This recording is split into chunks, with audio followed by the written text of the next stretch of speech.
आता तुम्ही इकडे आल्यावर घरची कामं वगैरे कोण बघतं काय? घरचे मालक बघतात. मालकांकडे जबाबदारी सोपवली तुम्ही. मित्रो, संपूर्ण वारीमधला सर्वात कठीण मार्ग आता चालू झालेला आहे. काही त्रास, शारीरिक त्रास वगैरे काय? काहीच काहीच त्रास नाही. आनंद आहे. माऊलीच्या दिंडीत आनंद आहे. पुढे दिव्या घाटामध्ये आहे ना, तुम्हाला चांगले चांगले सीन पाहायला मिळतील आणि वारकऱ्यांची मज्जा पाहायला मिळेल. मज्जा.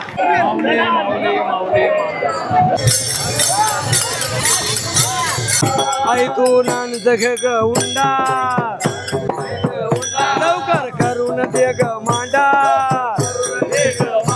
लांब गेल्या गायच्या झुंडा ग मला जुघात अग घराकडे चाल ग मला जुघात. रामकृष्ण हरी मित्र हो, जसं ऑफिसला जाणाऱ्या कर्मचाऱ्यांचा पीक आवर असतो तसा वारकऱ्यांचा पण पीक आवर असतो. तो पहाटे 3 वाजल्यापासूनच चालू होतो, कारण वारकऱ्यांची संख्या जास्त आहे आणि लवकरात लवकर त्यांना आंघोळ, त्याच्यानंतर प्रातविधी वगैरे उरकावे लागतात. आणि त्यानंतर त्यांना काय करायचं असतं, ज्यावेळेस मुक्काम हलणार असतो त्यावेळेस त्यांना जे त्यांचं सामान आहे सगळं, बॅग वगैरे, त्या सगळ्या भरून एका पोत्यात टाकावं लागतं. आणि त्या पोत्यावर आहे ना असं नाव वगैरे टाकलेलं असतं. आणि मग सर्वांचे जे बॅग वगैरे आहेत पोत्यात टाकलेल्या, त्या वारीच्या गाडीमध्ये, दिंडीच्या गाडीमध्ये टाकतात आणि मग ती गाडी पुढे निघून जाते.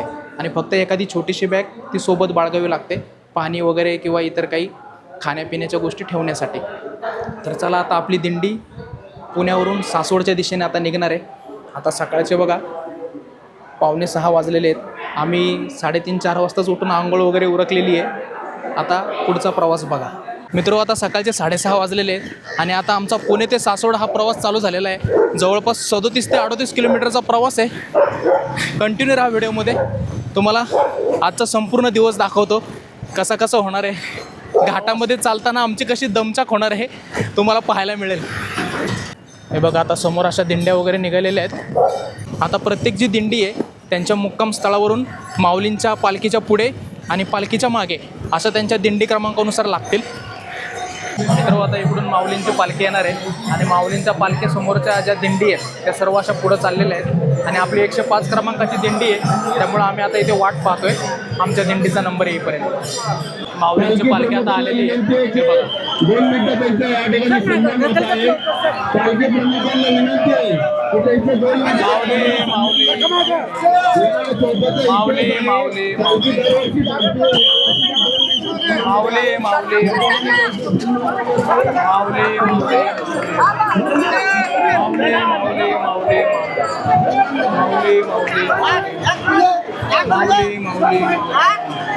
माऊली माऊली माऊलीच्या पालखीचं दर्शन घेण्यासाठी बघा सर्व पुणेकर आलेले तिकडे. मित्रो, सकाळ सकाळ माऊलीच्या पालखीचं दर्शन झालेलं आहे. माऊलीची पालखी आता समोर गेलेली आहे आणि आता आपल्या दिंडीचा नंबर येईपर्यंत आपण थोडंसं इथं थांबणार आहोत.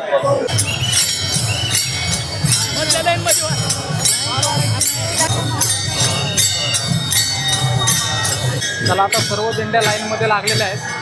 आता माऊलीच्या पालखी मागून आपण सासवडच्या दिशेने चालतो.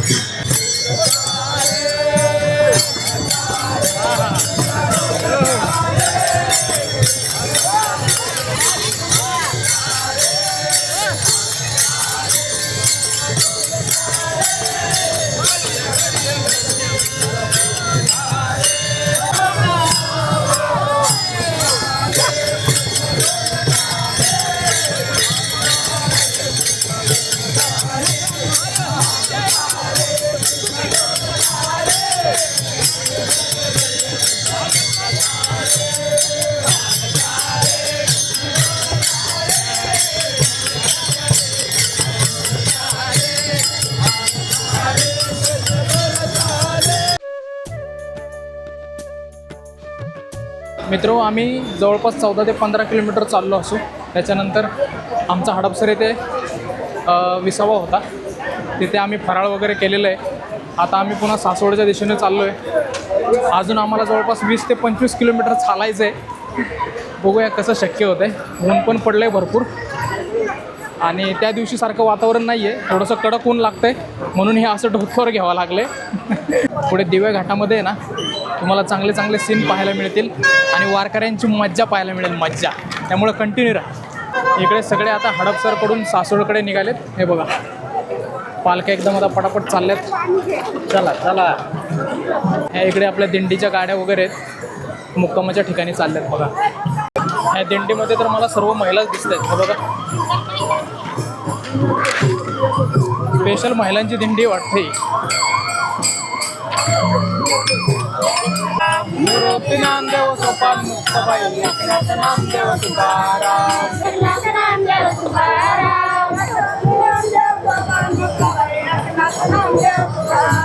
मित्रो, आम्ही आता इथं पेट्रोल पंपाच्या इथं थोडंसं विसाव्यासाठी थांबलेलो आहे. आम्ही जवळपास आहे ना 17-18 किलोमीटर चाललेलो आहेत आता, म्हणजे 20च्या जवळपास आहोत आम्ही. ॲक्युरेट असं सांगता नाही येणार, पण आता महाराज म्हणतायत की अजून आपल्याला याच्यापेक्षा थोडं जास्तच चालायचं आहे. हो, म्हणजे आता आम्ही एवढंच चालून आलो आहे उन्हामध्ये, तर एकदम असं कसं तरी झालं आहे. आणि महाराज म्हणतात अजून आपल्याला दिवे घाट चढून जायचं आहे. आणि जेवढं आम्ही सकाळपासून चालत आलो आहे, आता किती वाजलेत? 2:39, म्हणजे आता जवळपास 2:45 वाजलेले आहेत. आणि महाराज म्हणतात की अजून आपल्याला एवढंच चालायचं आहे. थोडंसं भीती वाटायला लागली आता आम्हाला. नामस्मरण करत जातो ना आपण, त्यामुळे तेवढं काही वाटत नाही, नाही का? नामस्मरण, अभंग वगैरे बंद झाले की मग थोडेसे पाय दुखायला लागतात, नाही का? हे बघा, इकडं सगळे वारकरी थांबलेले आहेत. हे बघा, सर्व दिंड्या इकडं अशा थांबलेल्या आहेत पेट्रोल पंपच्या इथे. आता इथून थोडंसंच पुढं गेलं ना, मला वाटतं एक 2-3 किलोमीटरवर दिवे घाट चालू होईल. व्हिडिओमध्ये कंटिन्यू राहा, तुम्हाला दिवे घाटाचे दृश्य वगैरे दाखवतो. मित्रांनो, प्रत्येक जी दिंडी आहे ती आपापल्या निश्चित स्थळी चहा नाश्त्यासाठी थांबते, विसाव्यासाठी थांबते. कारण वर्षानुवर्षे त्यांची परंपरा चालतच आलेली आहे. आणि त्यांचे जे ठेपे आहेत थांबण्याचे ते पण फिक्स आहेत. आणि मग कसं होतं की एखादी दिंडी समजा थांबली, आता आमची 105 क्रमांकाची दिंडी जर थांबली समजा चहा नाश्त्यासाठी, तर इतर दिंड्या पुढे वगैरे निघून जातात.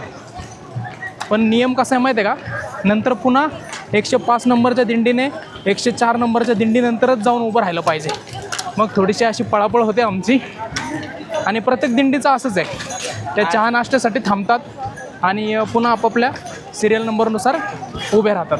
एक गोष्ट आहे, घाबरण्यासारखं काही नसतं, थोडंसं विचलित होतं मन. परंतु दिंडीवाले काय करतात, ज्यांच्याकडे पताकांती असतात ते बरोबर नंबरला जाऊन उभे असतात. बरोबर नंबरला म्हणजे जातात. आपण जरी चुकलो तरी नंबर बघत बघत जायचे, आपल्या नंबरवर तिथं असतात लोक. असतातच.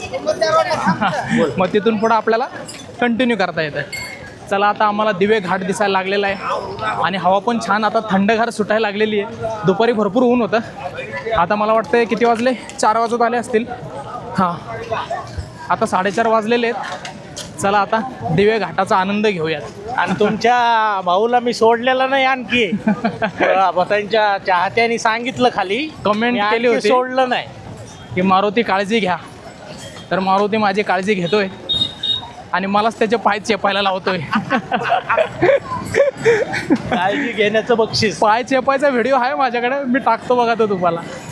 मित्रो, हे बघा, समोरच आता दिवे घाट दिसतोय आपल्याला. दिवे घाट जवळ आल्याचा उत्साह पण तेवढाच आहे. आणि दुसरी गोष्ट अशी आहे की आता दिवे घाट आम्हाला चढावं लागणार आहे, कारण आम्ही आळंदीपासून पुण्यापर्यंत ना सपाट रस्त्याने आलो होतो. आता दिवे घाट चढून जायचं आहे, त्यामुळे थोडंसं दमछाक होणार आहे. आणि इकडे आहे ना भरपूर लोक येतात दिवे घाटामध्ये दिंड्या वगैरे पाहण्यासाठी. आता माऊलींची पालखी विसावा घेऊन निघली ना, मग सर्व पालख्या लाईनीमध्ये मागे पुढे चालतील. चला, थोडासा आराम करतो मी पण. किती वेळा आला तो वारीला? दुसऱ्यांदा का? बरं, कसं वाटतंय तुम्हाला वारीमध्ये येऊन?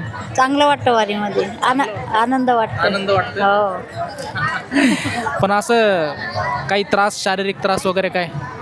काहीच काहीच त्रास नाही. आनंद आहे. माऊलीच्या दिंडीत आनंद आहे. तुम्ही कुठून आलात बरं माऊली? आम्ही बुलढाणा जिल्ह्यातून मेकर तालुक्यातले. मेकर तालुक्यातले. बरं, कसं वाटतंय तुम्हाला वारीला येऊन? आम्हाला वारीला येऊन छान वाटतं माऊली. छान वाटतं ना?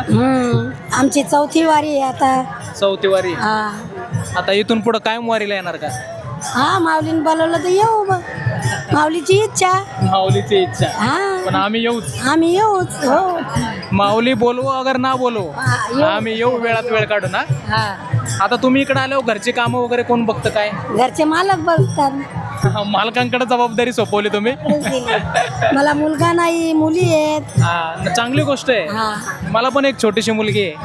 हा. मला 4 मुली आहेत. चालतंय, माऊलीच्या कृपेने चांगलं आहे. बस ज्याच्यात 4 लक्ष्मी आहेत तुमच्याकडे. ठेविले आनंद ते तैसेची राहावे, चित्त असू द्यावे समाधान. समाधान. जसं ठेवलं तसं राहायचं, चाललंच आहे. चांगलंच आहे. येतो माऊली. जय हरी. जय हरी. त्या माऊली आता त्यांच्या दिंडीबरोबर गेलेल्या आहेत, पण जाता जाता ते एक वाक्य बोलल्या की मला 4 मुली आहेत. तर त्यानंतर त्यांनी एक अभंगाची ओळ म्हणाले की ठेविले आनंदी तैसेची राहावे, चित्ती असू द्यावे समाधान. तुम्हाला मुलगा असो मुलगी असो, तुमच्या मनाला समाधान असलं पाहिजे. तुम्ही हट्ट नाही केला पाहिजे की मला मुलगाच व्हायला पाहिजे किंवा मुलगीच व्हायला पाहिजे, नाही का. तुमच्या मनात समाधान असलं पाहिजे. शेवटी मुलगी म्हणजे लक्ष्मीचा अवतारच आहे, नाही का. खूप छान असतात, मला खूप आवडतात. म्हणजे तिचं बोलणं, तिचं ऐकणं म्हणजे एक नंबर आहे. आणि त्याच्यामध्ये तुम्ही तिला जास्त ज्ञान देताय, ते छान आहे. फिरायला जाताना, गाडीत बसताना. तुम्ही राहायला इकडंच का? नाही, अंबरनाथला. अंबरनाथवर आले आता पुण्यावर. दिंडी. अरे वा, खूप छान, खूप छान. तुमच्या बघते मी, तुम्ही जेव्हा आपल्या कामावरून आल्यावर ज्ञानेश्वरीचं बायकोचं कामाचं कसं, नाश्ता काय आहे, म्हणजे आपलं घरातलं चांगलं दाखवण्याचा आपला प्रयत्न एक नंबर आहे तुमचे व्हिडिओ. खरंच खूप छान. धन्यवाद. त्याची मुलगी पण आहे, खजूर बदामचे आहे ना, मिल्कशेक. पप्पाच्या पहिली ती पिणार, मग पप्पाला देणार, अशी आहे ती. अशी आपली बरीचशी मंडळी आपल्याला भेटत असते. छान वाटतं. हे बघा मित्र हो, वैष्णवांचा मेळा. जिकडं बघावं तिकडं वारकरीच वारकरी दिसत आहेत आणि त्यांच्या हाती भगवी पताका आहे. किती सुंदर दृश्य आहे ना मित्रो. संपूर्ण वारीमधला सर्वात कठीण मार्ग आता चालू झालेला आहे, तो म्हणजे दिवे घाट. आता हा घाट चढताना वारकरी बरेच दमतात बरं का. एरवी सहसा तेवढे दमत नाहीत ते, पण कसं आहे थोडंसं चढाई करावं लागणार आहे, त्यामुळं बरेच दमछाक होणार आहे. आणि स्पेशली जे वयस्कर आपले वारकरी आहेत त्यांची जरा जास्त दमछाक होईल, नाही का. चला मित्रो, मला वारीमध्ये ना एक गोष्ट प्रकर्षाने जाणवली. म्हणजे मी ऑब्झर्व केलं की आपण जे शहरी लोक आहेत ते छोट्या छोट्या गोष्टीवरून आपण डिप्रेशनमध्ये जातो. छोट्या छोट्या प्रॉब्लेम्समुळे म्हणा, ऑफिसचा प्रॉब्लेम असेल, प्रवासातला असेल, कुठलाही असेल. परंतु हे वारीतले जे लोक आहेत, आता यांना देखील असंख्य प्रॉब्लेम असू शकतात, परंतु त्यांच्या चेहऱ्यावर आहे ना त्या प्रॉब्लेमचा छोटासा लवलेश पण दिसत नाही आहे. सगळेजण एकदम म्हणजे असे काय म्हणतात ना, तेजस्वी दिसतात, एकदम हसरे दिसतात. म्हणजे ते त्यांचं सर्व दुःखच विसरून गेलेत असं इथं मला पाहायला मिळालं आहे. आणि ही सर्व जी शक्ती आहे ना मित्र हो अध्यात्मामध्ये, आणि आध्यात्मिक जो माणूस आहे ना, मला तरी वाटतं की तो डिप्रेशनमध्ये जाऊच शकत नाही. चला आता आम्ही दिवे घाट चढतोय. हे बघा सगळे दिंड्या इकडं अशा घाटामधून येत आहेत. मित्र हे सगळी जर लोक तुम्ही पाहिलीत ना, एवढी आनंदी तुम्हाला दिसतील यांच्या इतका आनंदी कोणीच नाही, माहीत आहे का. अगदी आपले जे मोठे मोठे उद्योजक आहेत ज्यांच्याकडे अरबो खरबो पैसा आहे ते देखील यांच्या एवढे आनंदी नसतील, माहीत आहे का. हे मी कन्फर्म तुम्हाला सांगू शकतो. एवढे आनंदी आहेत ना हे लोक. म्हणजे मी एवढ्या दिवस 2-3 दिवस बघितलं, खूप आनंदी आहेत. त्यांना व्यवस्थित राहायला नाही मिळालं तरी चालतं आहे, खायला तर चांगलंच मिळतं आहे म्हणा, पण काही सुविधा जरी नाही मिळाल्या तरी ते खूप आनंदी आहेत. फक्त आणि फक्त देवाचं नामस्मरण यामधूनच त्यांना आनंद मिळतोय.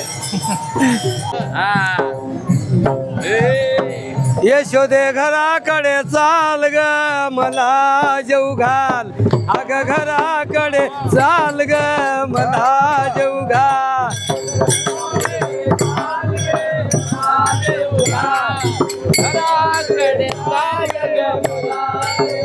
यशोदे घराकडे चाल ग मला जेऊ घाल, अग घराकडे चाल ग मला जेऊ घाल.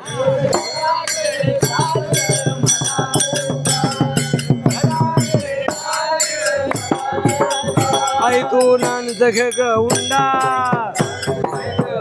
लवकर करून दे ग मांडा. लांब गेल्या गायच्या झुंडा ग मला जेऊ घाल, अग घराकडे चाल ग मला जेऊ घाल.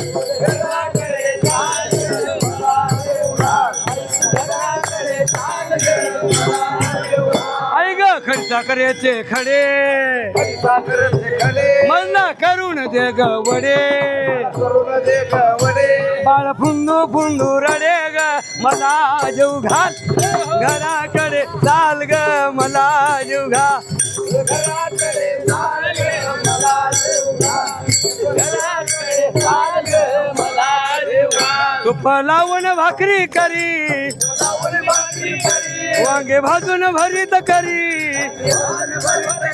त्यावर कांद्याची कोथंबिरी ग मला जेव घाल घराकडे चाल ग मला जेव घाल घराकडे चाल ग मला माझ्या गावाची पोळी लाटी मधला पुरण करून दे मोठी नाही आडवीत गुळा साठी ग मला जेव घाल घराकडे चाल ग मला जेव घाल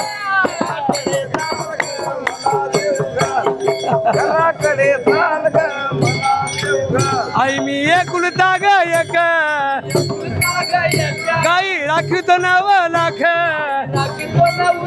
गाई राखून दिले नख ग मला जेव घाल आये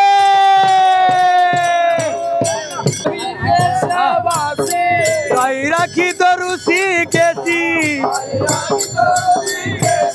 जाऊन जागा देवी पासी ग मला जेव घाल